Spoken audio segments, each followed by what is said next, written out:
ilẹ̀ rírì earthquake alágbára ẹ̀jọ Tondo ẹ̀jọ ìyẹn magnitude 8.8 bá orílẹ̀-èdè Russia lálejò lánàá ọjọ́ 20 oṣù keje ọdún 2020 yìí July 29, 2025. báwọn ilé ṣe ń mì tagbára làwọn ọkọ̀ tí wọ́n wà kalẹ̀ náà ń jó ijó pàlóńgò. mo ti ṣàlàyé bí ilẹ̀ rírì earthquake ṣe máa ń ṣẹlẹ̀ tẹ́lẹ̀ tẹ́yìn ò bá tí ì rí fọ́nrán mi ìṣáájú tó yànnàná ohun tá à ń pè ní ilẹ̀ rírì earthquake ẹ tẹ àgà odò ẹ̀wá ìyẹn #010 sábàlá àríwísí Facebook nìkan lèyí sì wà fún báyìí. tí odù ìyẹn kóòdù ò bá ṣiṣẹ́ lákọ̀ọ́kọ́ torí páwọn èèyàn pọ̀ tí wọ́n ń lò ó ẹ tún lò lẹ́yìn wákàtí mélòó kan tàbí lọ́jọ́ kejì ẹ tún lè tẹ odù yìí sọwọ́ sí mi lórí messenger kì í bá àti lòdù yìí lórí Facebook messenger tẹ́ ẹ bá ti fi sọwọ́ sí mi pápápá ni yóò gbé fọ́nrán náà wá fún yín. ilẹ̀ rírì ìyẹn earthquake yìí lágbára débi pé ọ̀kan ló jẹ́ lára àwọn ilẹ̀ rírì alágbára tó ti ń ṣẹlẹ̀ láti bí ọdún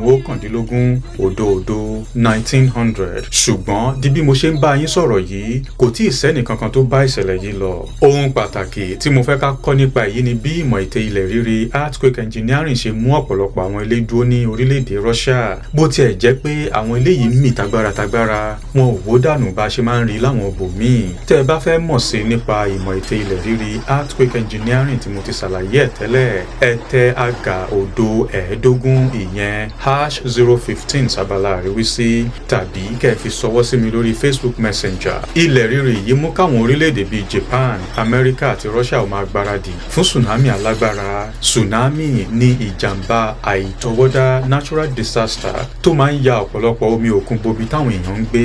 ilẹ̀ rírì jẹ́ ọ̀kan gbòógì lára àwọn ohun tó máa ń fa tsunami. ẹ jẹ́ kí n mọ̀ lábala àríwísí tẹ́ ẹ bá fẹ́ tètè rí àlàyé lórí ohun tá à ń pè ní tsunami. ǹjẹ́ ẹ̀yin rí ohun kan kọ́kọ́ nínú fọ́nrán yìí ẹ fi tó mi létí.